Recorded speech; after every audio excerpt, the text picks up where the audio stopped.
예, 개혁신당 경기 화성을 이준석입니다. 후보자님, 네. KBS 사장이라는 게 이사진이 선임하긴 하지만 구조상 실질적 임명권자가 대통령이다. 이런 시각에 동의하십니까?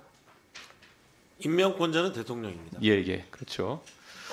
박장문 후보자는 본인이 KBS 사장 선임이 대통령과의 대담에서 디올백 수수 정황을 잘 순화시켜서 표현한 것에 대한 보답의 맥락이다. 그렇게 생각하십니까? 그렇게 생각하지 않습니다. 예. 이 부분은 저랑 생각이 아주 일치합니다. 왜냐하면 원래 제 경험으로 대통령 고마운 걸 모르는 사람이고 자기만 알고 어차피 도움을 받아도 이 보답은커녕 해코지하는 사람입니다. 그렇기 때문에 제가 너무 잘 알아요. 그래서 그랬을 리가 없습니다. 자, 그리고 뭐 지금 사실상 선임했다고 해가지고 또 뒤통수 칠지도 모르는 겁니다. 전임 사장님 상황을 보면은 대통령이 원래 그런 분이잖아요. 그래서 그런 상황도 있으니까 저는 다른 야당 의원님들이랑 조금은 생각이 다릅니다. 이게 보훈 인사다 이런 생각은 하지 않고요. 그래서 저는 보답이라기보다는 박장문 후보자를 통해서 대통령이 실현하고 싶은 것이 있었을 것이다. 저는 그것을 보지 않으셨을까라는 생각을 합니다. 대통령이 박장문 후보자를 지명했을 때 자기 대통령 KBS 공약을 실천하고 싶어서 그랬을 거라 좀 보는데 대통령의 KBS 관련 공약이 뭡니까? 한번 설명해 주십시오. 공영성을 강화하고 네. 아마 수신료라든지 공영방송 운영과 관련해 갖고 네. 위원회를 만들어서 공영방송의 기능을 강화하겠다. 그런 내용이 있었던 걸로 뭐 혹시 대선 때 유명했던 그 59초 쇼츠라는 걸 보신 적 있나요? KBS 때 한 거? 제가 모르는 상황. 예, 그게 KBS 관련 공약이었는데요. 먼저 뭐 지금 자료 보여주시는 것 같지만은 먼저 그 사극 대하 드라마 편성 같은 것들, 그러니까 공영성을 위해서 다른 방송사는 하지 못하는 것들 해라가 첫 번째 주문이었고, 네. 그 안에 보면은 국제 뉴스 같은 것들 사실상 편성을 좀 해야 된다. 다른 곳에서는 비용이나 이런 구조 때문에 하지 못하는 것들을 해야 된다. 이런 게 지적이 많았고, 그 다음에 또 이제 영상 아카이브 등을 통해 가지고 사실 사회에 보탬이 되게 하라. 이런 그러니까 공영성 강화를 기준으로 해가지고 공약들을 냈거든요. 네. 근데 이런 부분에 대해서 알고 계십니까? 네.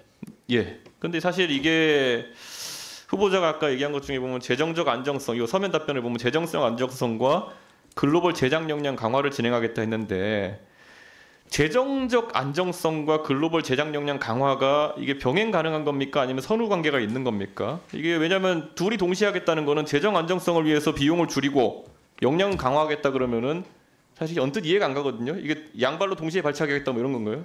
아니 충돌 소지가 있는데요. 예.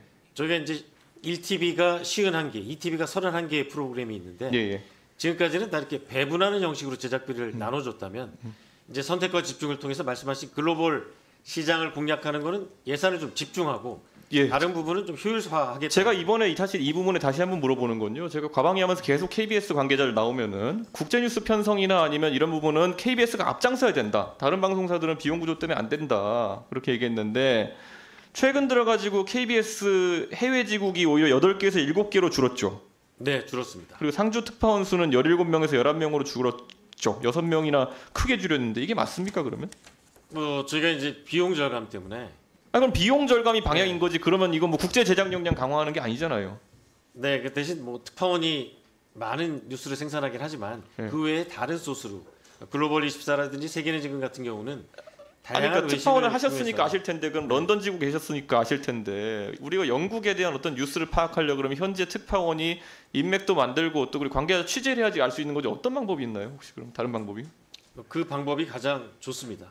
의원님 말씀이 맞습니다. 그러니까 지금 이 답변이 이 안에서 굉장히 모순된 것처럼 보이는 게 아까 제가 말했잖아요. 두 발을 동시에 들어 발차기하겠다. 이러면 무조건 자빠지거든요. 네. 지금 답변이 거의 그런 상황이라 가지고 이거 더 명쾌한 답변을 제가 요구할 수밖에 없는 상황이고요. 그 사실 재정 안정성을 강화하겠다. 이거에서 이제 사람 자르겠다 같은 얘기. 아까 김장겸 의원님도 질문하셨나요? 그 비용 구조나 이런 거에 대해서는 인건비 과다하다는 구조는 알겠는데 그럼 사람 자르겠다는 겁니까?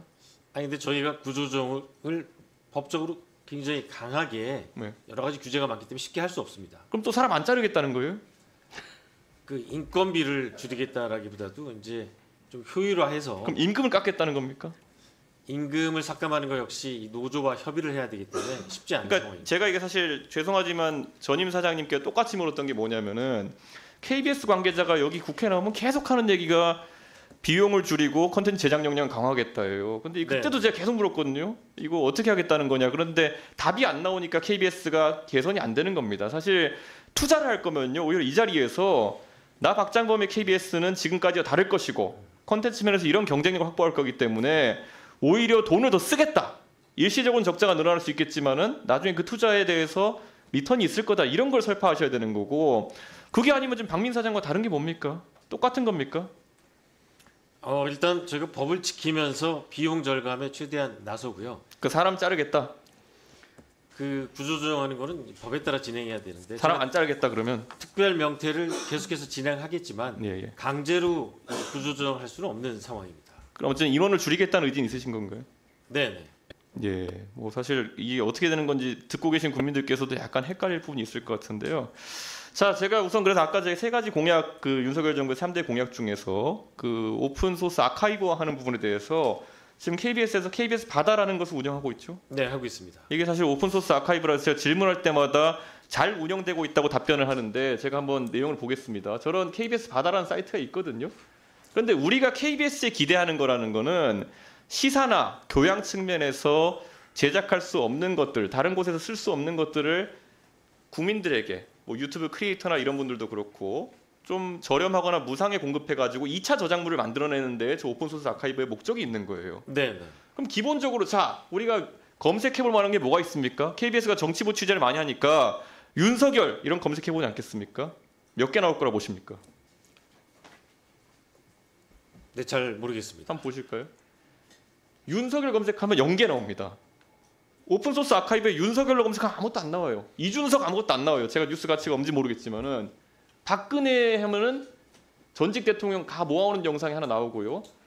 심지어 세월호 검색하면 아무것도 안 나옵니다. 그때 KBS가 세월호 취재하기 위해 가지고 세월호 상공에 헬기도 띄우고 그거 다 국민의 준조색격인 수신료로 띄운 건데 그 영상 자료가 왜 가치가 없습니까? 그 자료가 있으면은 그거는 꼭 우리나라 국민뿐만 아니라 전 세계 누구라도 그 참사에 대해서 기억하고 추모하는 영상물을 또 2차 제작물을 만들 수 있는 것이고 필요한데 왜 이런 게 안 올라가 있다고 생각하십니까? 일단 다른 자료는 많이 있는데 이게 혹시 사람과 관련된 사안이기 때문에 초상권 문제가 있는지 없는지 제가 그건 좀 아니 근데 따져봐야 KBS에서 되겠는데요. 사람 취재한 걸 우리가 보고 싶은 거지. 자 그럼 KBS 뭐가 많은지 보여드릴게요. 다음 페이지 보시면 네. 고양이, 강아지, 바다, 나무 이런 거 되게 많습니다. 네, 사진이 가장 많은 게 고양이에요. 강아지하고. 그런데 고양이와 강아지 사진이 KBS가 특화된 부분입니까? 그러니까 저는 2차 저작물을 만드는 데 있어가지고 고양이와 강아지 사진, 바다와 나무 사진을 저렇게 많이 계셔놓고 박근혜, 윤석열, 뭐 이준석, 노무현, 뭐 정치인들의 그런 아주 근접 취재한 영상이라든지 이런 것들을 공개하지 않는 게 저는 이해가 가지 않습니다. 이 부분 어떻게 개선하실 생각 있으십니까? 네, 위원님 말씀대로 수요자가 저희가 국민들에게 서비스를 제공하기 위해서 만든 사이트니까요. 국민들의 니즈가 있다면 그렇죠. 그리고 이건 적극적으로 대통령 공약이었고 제공하겠습니다. 대통령 공약에서 이런 게 들어간 이유는 제가 공약 만들어서 잘 아는데 2차 저작물로 이거를 더 대한민국의 크리에이터들이나 아니면은 이런 영상 하시는 분들한테 도움이 되게 하라는 거거든요. 사실 언론사의 사회공헌을 위해서 이런 거 되게 많이 합니다. 예를 들어 신문을 만드는 업체들 같은 경우에는 조선일보나 한겨레 신문 이런 데 보면 명조체 무슨 뭐 결체 이렇게 다 서식을 그 서체를 공개하기도 하고요. 그걸 통해 가지고 또 다양한 인쇄물이나 이런 거 만들어서 사회에 공헌하기도 하고요.